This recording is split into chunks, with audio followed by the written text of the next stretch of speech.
अस्सलाम वालेकुम नाजरीन, एग्रीकल्चर रेवोल्यूशन के साथ सदाकत अली आपकी खिदमत में हाजिर है। आज के इस खास प्रोग्राम में हम कपास की जदीद पैदावारी टेक्नोलॉजी पर बात करेंगे, क्योंकि हमारे यहाँ कपास की काश्त का सिलसिला शुरू हो चुका है। काफ़ी काश्तकार भाई ने कपास काश्त कर ली है। जब कपास की बात की जाती है तो अक्सर काश्तकार भाई कहते हैं कि हम खादों पर, बीजों पर और स्प्रेयों पर अखराजात करते हैं, लेकिन उस मद में हमें मुनाफा नहीं मिलता और उस मद में हमें अच्छी पैदावार भी नहीं मिलती। अच्छी पैदावार क्यों नहीं मिलती, इस हवाले से चंद वजूहात होती हैं। उस वजूहात पर बात करेंगे कि किस तरह हम कपास की बेहतर पैदावार हासिल कर सकते हैं, हमें कौन सी जो तब्दीलियाँ हैं वो अडॉप्ट करनी पड़ेंगी, अपनानी पड़ेंगी, और कौन कौन से हमें बेहतर तरीके अपनाने पड़ेंगे ताकि हम कपास काश्त करते हुए उससे अच्छी पैदावार भी हासिल कर सकें। तो आज की इस वीडियो में कपास की काश्त के मुख्तलिफ तरीके और खाद और पानी के इस्तेमाल के हवाले से और चंद पहलुओं पर रोशनी डाली जाएगी, इस हवाले से बात की जाएगी। तो काश्तकार भाई, इस हवाले से आज हमारे साथ मौजूद होंगे मुल्तान के तहकीकी इदारा बराए कपास के सब्जेक्ट एक्सपर्ट, जो हमें मुकम्मल रहनुमाई देंगे कि अगर हम कपास काश्त करना चाहते हैं तो कौन सी हमने चीज़ों को मद्देनजर रखना है, कौन कौन से तरीकों को बेहतर करना है ताकि कपास काश्त करते हुए हम अच्छी पैदावार भी हासिल कर सकें। और जो कपास के काश्तकार हैं इस वीडियो को लाजमी देखें, और जो कपास नहीं काश्त करना चाहते तो इस मालूमाती वीडियो के बाद इंशाल्लाह उनकी राय बदलेगी कि किस तरह हम कपास की काश्त करते हुए वहाँ से अच्छी पैदावार हासिल कर सकते हैं। तो आप सबसे यही दरख्वास्त है कि इस वीडियो का लाजमी मुलाहिज़ा कीजिएगा, क्योंकि हमने उनका कीमती टाइम लेके, अपना कीमती टाइम लगा के ये मालूमात इकट्ठी की हैं ताकि इन मालूमात से आप भरपूर फ़ायदा हासिल कर सकें। और ये मालूमात थोड़ी लंबी हैं, लेकिन अगर आप इन मालूमात पर अमल करेंगे तो इंशाल्लाह आप कपास से अच्छी पैदावार हासिल कर सकेंगे। और हमेशा की तरह वीडियो का आगाज़ करने से पहले जिन दोस्तों ने हमारे चैनल को अभी तक सब्सक्राइब नहीं किया वो हमारे चैनल को सब्सक्राइब करने का थोड़ा सा तकल्लुफ़ कर लें ताकि फसलों के मुतालिक और इस तरह की मज़ीद मालूमात बर वक्त आप तक पहुँचते रहें। चलें वीडियो का आगाज़ करते हैं। कॉटन हमारे लिए बहुत अहम है। किस वजह से अहम कहते हैं? और उसके अलावा ये 40% से ज़्यादा लोगों को रोज़गार देता है ये कॉटन, यानी कि हम लोग भी इसी से जुड़े हुए हैं।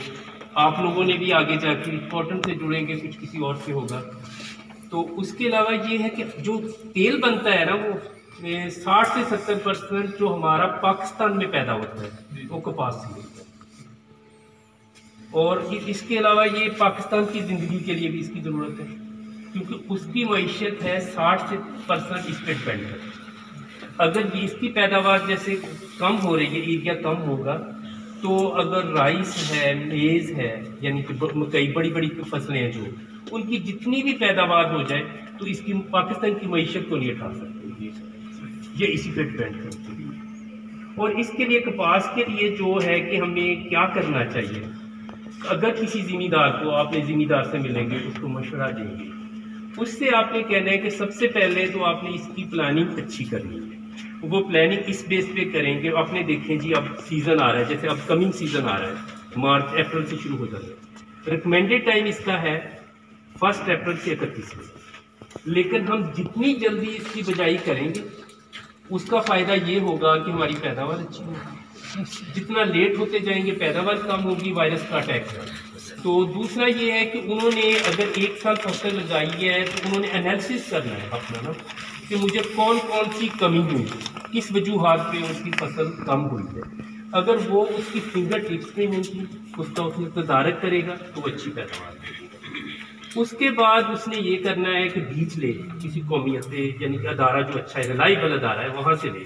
इधर उधर लोग हैं उनसे ना ले।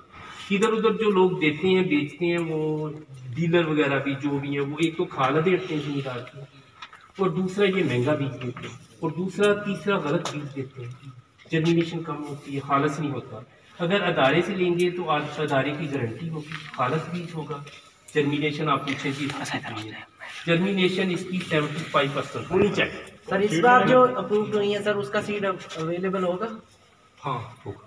जो हमारे अदारे की, हमारे अदारे की जो वैरायटी है उसके साथ लगता है CIM और साइटोलस है। हमारे 2 ब्रीडिंग के डिपार्टमेंट हैं, उन दोनों का लगता है। और ये है कि जब कपास की पहले बिजाई की जाती थी ना, वो की जाती थी इस पे ना फ्लैट पे, और फ्लैट के नुकसानात होते थे कि आपको ये थे कि एक तो पैदावार उसकी, यानी कि पौधों की तादाद पूरी नहीं हो सकती। तो पौधों की अगर आपकी तादाद पूरी नहीं है, सबसे पहले है कि आपका बीज की जर्मिनेशन। अगर आपके बीज की जर्मिनेशन नहीं तो आप पौधों की तादाद नहीं ले सकते। अगर आपके पौधों की तादाद पूरी नहीं है तो आप अच्छी पैदावार नहीं ले सकते।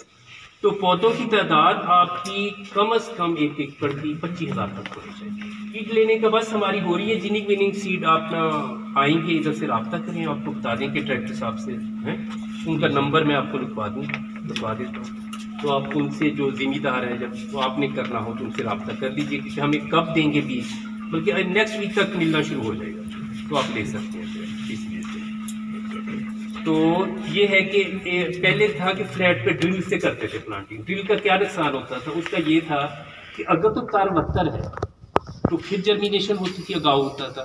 तो अगर तारवत्तर ड्राई हो जाता था फिर हमें टाइम का ख्याल रखना पड़ता। और दूसरा, पौधों की तादाद जो है वो पौधे विल्टिंग ज़्यादा होती है फ्लैट में ना। तो इसके बाद फिर हमने ना बेड एंड फरो मेथड है। इधर आपको उसकी तस्वीर नजर आएंगी, कुछ दिखाते हैं आपको। इधर पे ये देखें, इस वक्त है ये बेड एंड फरो है। ये हमारे अदारे ने, हमारे इकोनॉमी सेक्शन ने इसको इंट्रोड्यूस कराया, मुतारफ़ करवाया, यानी कि काफ़ी पहले। तो अब ये है कि 90% लोग इसी पे लगाते हैं और इसका रो टू रो फासला है 2.5 फीट। और इसको बनाने के लिए हम क्या इस्तेमाल करते हैं जी? ये देखिए, ये है, पहले तो ये है कि आपने गंदम लगाई है ना, तो उसको क्या करेंगे? पहले उसकी हार्वेस्टिंग के लिए कंबाइन हार्वेस्टिंग करेंगे, फिर उसके आप स्लैशर का इस्तेमाल करेंगे, वो टुकड़े टुकड़े करके ना इसको मिला देगा गंदम को ज़मीन में। उसके बाद फिर आप डिस्क हैरो इस्तेमाल करेंगे, ठीक है? वो डिस्क हैरो चलाएंगे कि वो भी नाड़ मुड है उनको कुतर के ज़मीन में मिला देगा। क्योंकि ये आप अगर जो बच्चे फार्म पे जाएंगे उन्होंने यही काम आपने बताना है, उनको सीखना है, जब सिखाएंगे सीखेंगे जो करेंगे। तो उसके बाद फिर आप ना आधी बोरी यूरिया डाल के पानी लगा दें। आधी बोरी यूरिया आप पानी लगा दें। और ये है कि उसके बाद जब ज़मीन वर्केबल कंडीशन में वत्तर में आ जाए, अगर आपने ड्रिल पे करनी है तो आप उसको कल्टीवेटर से तैयार करके बिजाई कर दें। अगर आपने बेड फरो पे करनी है, जिस टाइम आपने बिजाई करनी है वो आप कर सकते हैं। ये देखिए, ये बेड मेकर है, ये रफ टफ बेड बनाता है। उसके बाद हम ये वाला इंप्लीमेंट इस्तेमाल करते हैं, इसको कहते हैं बेड शेपर। ये बेड को, शेपर का मतलब शेप देता है, रिफाइन करता है, और उसके अलावा ये मार्कर का निशान लगाता है। मार्कर का निशान क्यों लगाते हैं? हम वो छड़ी पे लगा देते हैं। अगर आपने 6 इंच रखना है, कुछ वैरायटी हमारी बुशी होती है, कुछ इरेक्ट होती है। जो हमारी बुशी है उसके लिए ज़रा फासला बढ़ा लेते हैं, और उसके लिए 6 से 9 इंच, 9 से 12 इंच रिकमेंड है फासला हमारा। और ये साथ साथ शेप देता है और साथ साथ एक और काम करता है, मल्टी फंक्शनल है। मार्कर का निशान लगाता है, शेप देता है, और साथ साथ पेंडीमेथ्रिन का स्प्रे करता है। पेंडीमेथ्रिन क्या है? Pre emergence weedicide. क्योंकि हमने इसको यानी कि उससे बचाना होता है, जड़ी बूटियों से। इसके लिए पहले 60 से 70 दिन कपास के लिए बहुत क्रिटिकल होते हैं। हाँ जी, 60 से 70 दिन बहुत क्रिटिकल होते हैं। तो ताकि हमारी, अगर तो हमने जड़ी बूटियों को नहीं कंट्रोल किया, वो इसकी पैदावार 40 से 70% कम कर दें, और 10 से 18 मन हो जाएगी कम। और उसका ये है क्योंकि जड़ी बूटियों ने तो नहीं देखा, उसने हवा के लिए, रोशनी के लिए, जगह के लिए, हर चीज़ के लिए उससे करना है, और कीड़ों की आमाजगा बन जाती है। ठीक है, तो जब ये हमारा बेड फरो हो गया, उस बेड, इस पर आपने प्री इमरजेंस वीडिसाइड अप्लाई कर दिया, ये आपको 35 दिन कंट्रोल दे देता है जड़ी बूटियों से।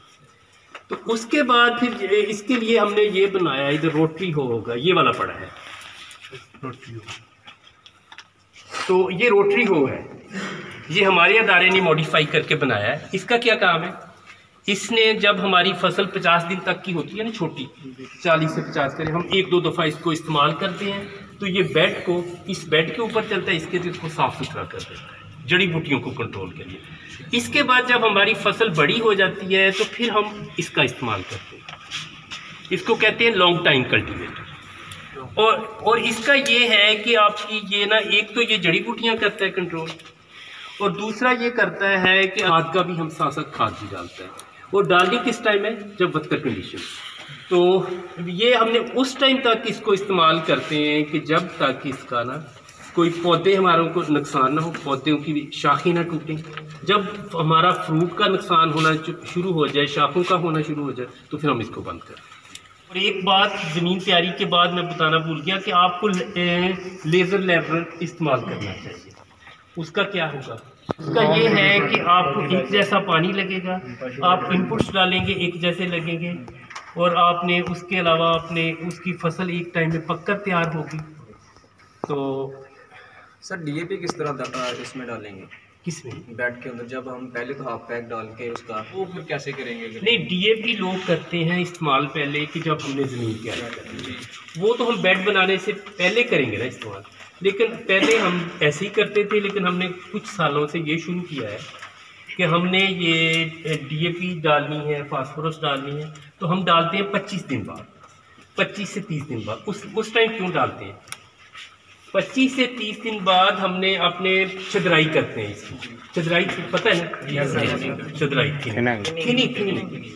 थिनिंग का मतलब पौधे निकालते हैं जो कम, और पौधे कौन से निकालने चाहिए? जो कमजोर, जो वायरस अफेक्टेड हो। तो वो निकालने किस टाइम चाहिए? जब हमारी ज़मीन बदतर हो। अगर सख्त होगी या ज़्यादा गीली होगी तो जड़ें हिलने का खतरा है। तो वो खाद इसलिए उस टाइम डाल रहे हैं कि अगर देखें आप लोग उस टाइम पौधों की तादाद लाख से ऊपर होती है, अभी थिनिंग नहीं करते, तो उतनी ही हमने खाद उनको देने की बजाय हम उन पौधों को क्यों ना दें जो हमने आगे लेके जाने, वो हमने 25,000 लेके जाने। तो हम इसलिए फिर हमने ये शुरू किया है कि खाद उस टाइम डालें फास्फोरस। लैब में भी ऐसे रिकमेंड कर रहे हैं? हाँ जी, हाँ, हम सब में ऐसे कर रहे हैं। तो लेकिन ये भी हमने भी 3-4 साल से किया ये शुरू, पहले नहीं हम करते थे। पहले हम भी बेड की तैयारी के टाइम। सर फिर कितनी क्वांटिटी डालें उसकी 25 दिन के बाद? वो तो एक बैग जो है उसका, आप उसको फर्टिगेशन भी कर सकते हैं, और आप उसको ना अगर तो इससे डालनी है तो अपने बदतर कंडीशन में डाल दें, फिर आप पानी।